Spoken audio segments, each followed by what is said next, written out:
ओम शांति। मैं प्रसन्न चित्तात्मा हूँ। भगवान मुझे संगम युग पर मिले। इस खुशी के वाइब्रेशन मुझसे फैल रहे हैं।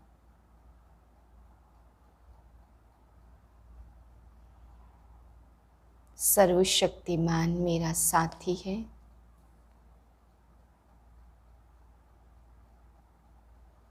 मैं प्रसन्न चित्त आत्मा हूँ। प्रसन्नता के वाइब्रेशन निकल कर दूर दूर तक फैल रहे हैं। इसी खुशनुमा स्थिति में आज के महावाक्य सुनते हैं। 7/4/2022 के महावाक्य हैं। आज बाबा जीवन मुक्त और जीवन बंध स्थिति के लिए समझा रहे हैं।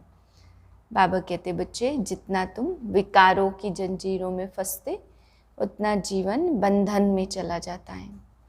जितना जितना इनसे मुक्त होते जाते तो जीवन मुक्ति का अनुभव करते।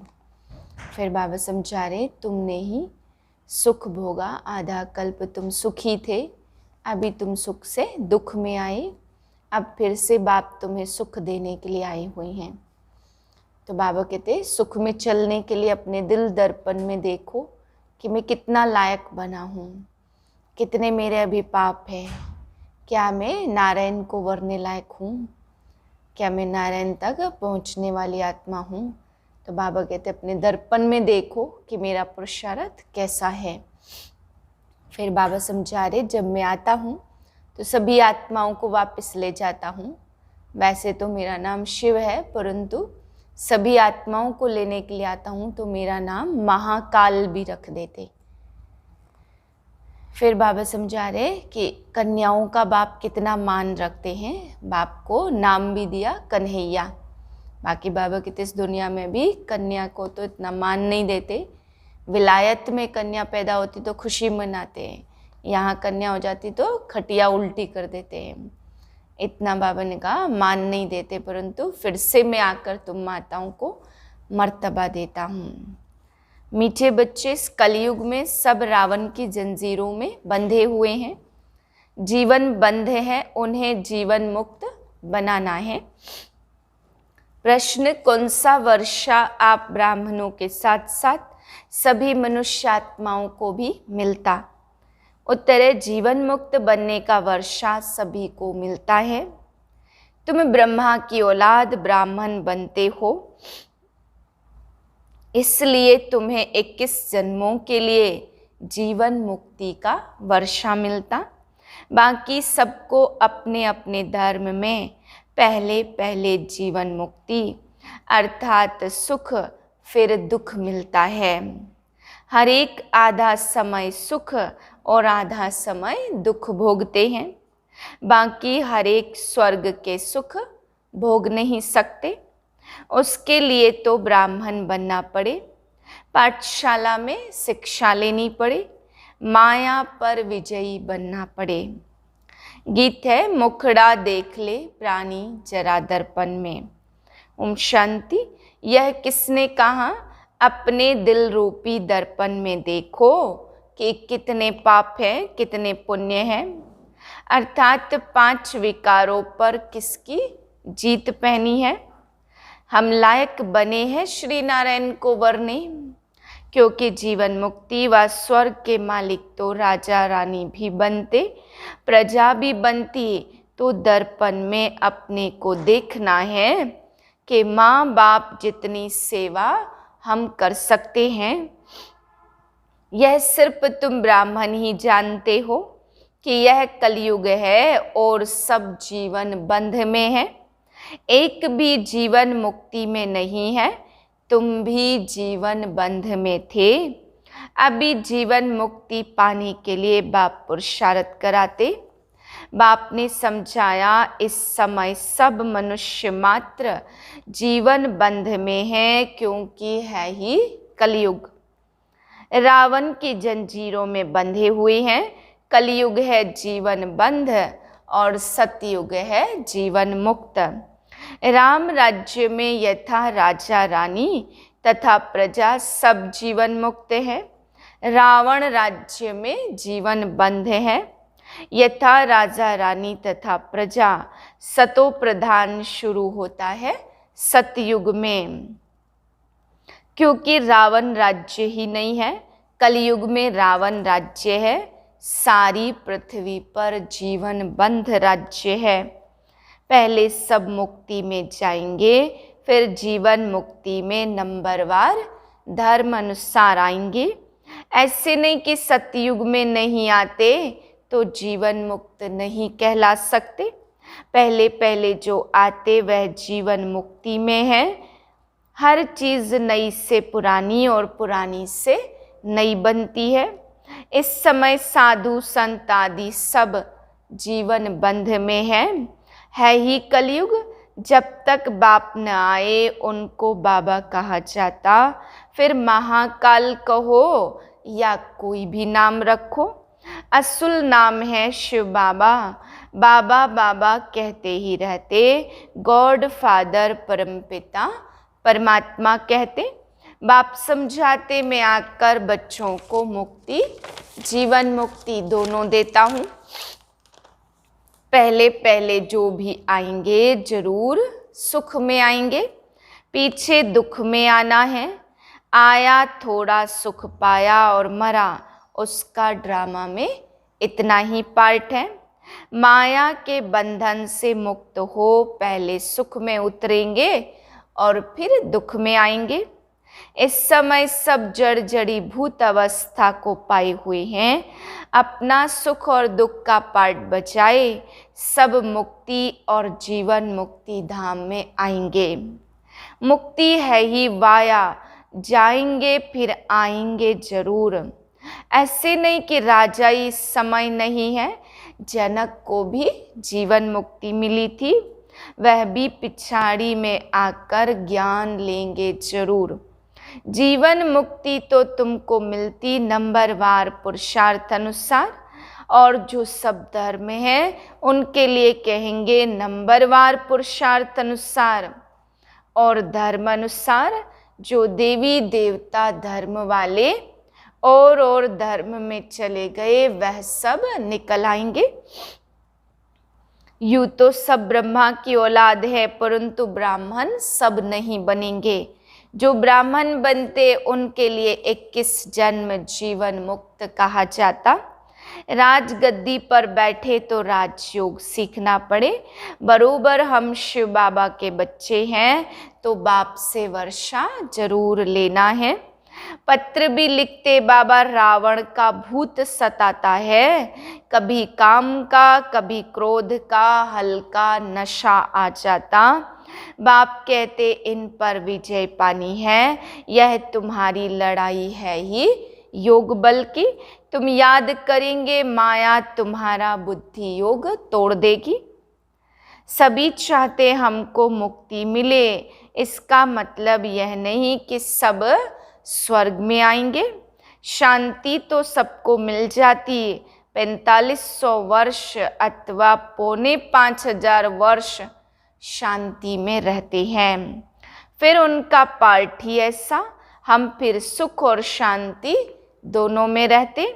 ऐसे नहीं कि मनुष्य चाहे बस हमको उन जैसी शांति चाहिए, वहाँ ही बैठे रहें, इसमें फर्क पड़ नहीं सकता। शांति के शौकीन बहुत हैं, तुम्हारे सुख से भी उन्हों को शांति ज़्यादा मिलती, तुमको फिर सुख शांति दोनों मिलती। बाकी जंगल में जाकर बैठ जाना वह कोई शांति थोड़ी है। अगर वहाँ शांति है फिर तो वहाँ ही बैठे रहे ना। फिर जंगल छोड़ शहर में आकर फ्लैट आदि क्यों बनाते हैं? अशांति है उन्हों को तो शांति है, दूसरों को अशांति में समझते। यह बातें बड़ी समझने की हैं। कोई सतयुग में अथवा त्रेता में पीछे आते तो भी है तो शांति धाम में। वहाँ कोई दुख नहीं है, फिर नंबरवार आएंगे। मनुष्य समझते कि साइंस बड़ी तीखी है, हम कहते हमारी साइलेंस सबसे तीखी है।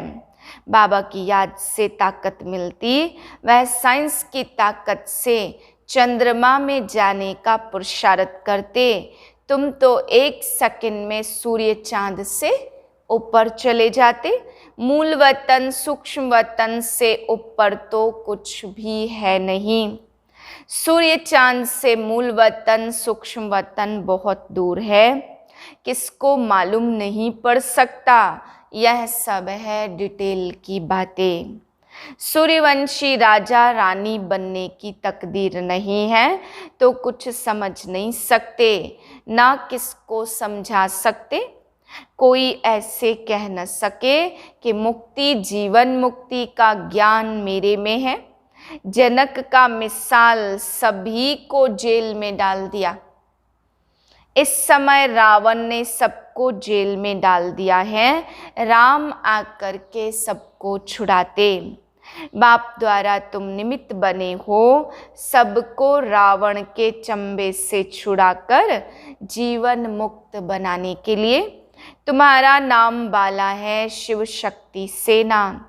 तुम्हारा नाम इस ड्रामा में पिछाड़ी को बहुत ऊंचा होना है। जब से बाप आया है तो माताओं का मर्तबा दुनिया में भी बहुत ऊंचा हुआ है। पहले विलायत में माताओं का मर्तबा बहुत था। वहाँ बच्ची पैदा होती तो बहुत खुशी मनाते, यहाँ बच्ची पैदा होती तो खटिया उल्टी कर देते, बर्थडे भी नहीं मनाते हैं। वैसे कन्याओं का कन्हैया गाया हुआ है। वास्तव में तुम सब कन्याएं हो। शरीर छोटा बड़ा होता, कई झट समझ जाते किसकी तकदीर में नहीं है तो समझ नहीं सकते। जीवन मुक्ति जीवन बंध यह दोनों इस स्थूल वतन की बात है। अब रावण राज्य होने के कारण मूत पलीती हो गए। वहाँ रावण राज्य ही नहीं तो मूत पलीती कैसे हो सकते। गाया भी जाता योग बल और भोग बल। वहाँ योग बल से बच्चे पैदा होते। तुम रस्म को जानते हो, दूसरों की तो बात ही नहीं है। अमेरिकन आदि की रस्म रिवाज वह जाने, अपनी रस्म रिवाज हम जाने। बाप कहते मेरे पास आना है इसलिए मुझे याद करो। मनुष्यों को मरने समय कहा जाता राम राम कहो, अर्थ कुछ नहीं समझते। अब कयामत का समय है, सब अपने अपने घर जाएंगे। यह पॉइंट धारण करनी है, नोट करनी है। तुम माता पिता को फॉलो करना चाहिए। मम्मा कभी किसको तंग नहीं करती थी। कईयों की बहुत रिपोर्ट आती है, मैनर्स नहीं है। परमपिता परमात्मा पढ़ाते हैं, कितना दिमाग चाहिए। अपनी अच्छी चलन वाले पर सभी का प्यार रहेगा।